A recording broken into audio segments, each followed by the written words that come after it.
ওই যে সেই আপনার প্রাইমারি স্কুলে ভিজিট করতে গিয়েছিলেন ইন্সপেক্টর, তারপরে প্রাইমারি না হাই স্কুল ভিজিট করতে গেছে, যায়া জিজ্ঞেস করছে ছেলেরা কি পড়ছো, বল ইতিহাস।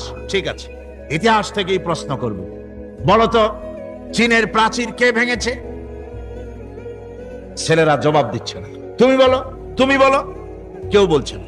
বেঞ্চের কোনা যে ছেলেটি, সে বলছে সর্বনাশ, কেউ যখন স্বীকার করে না, এটা তো আমার মাথায় আসবে।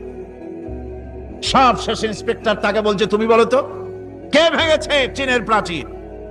কয় স্যার, গ্রামে আমার দুষ্টমির যথেষ্ট বদনাম আছে, কিন্তু চীনের প্রাচীর ভাঙার মতো দুষ্কর্ম আমি করি নাই।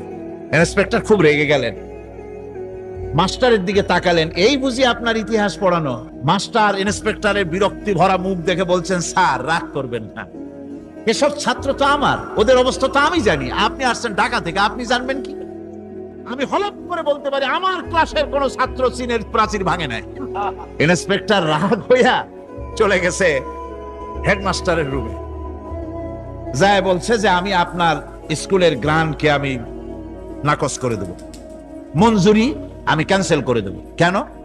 এই অবস্থা। হেডমাস্টার বলছে স্যার রাগ করবেন না, আপনার জন্য কিছু টাকা পয়সাও রাখছি হাদিয়া, বড় একটা চর্বিযুক্ত খাসিও জবাহ করা হয়েছে, পুকুর থেকে রুই মাছ তোলা হয়েছে। তারপরেও আমার ছাত্ররা, টিচাররা বলার পরেও যদি আপনার সন্দেহ হয়ে থাকে যে আমার ছাত্ররাই ভাঙছে, তো ওই আপনি অসন্তুষ্ট হবেন না, রাগ করবেন না স্যার, ওই প্রাচীর ভাঙতে যা খরচ লাগে আমি কিছু খরচ দেবো, তো আপনি রাগ করেন না। এখন চিন্তা করেন, স্কুলের ছাত্র থেকে শুরু করে হেডমাস্টার পর্যন্ত জ্ঞানের বহর।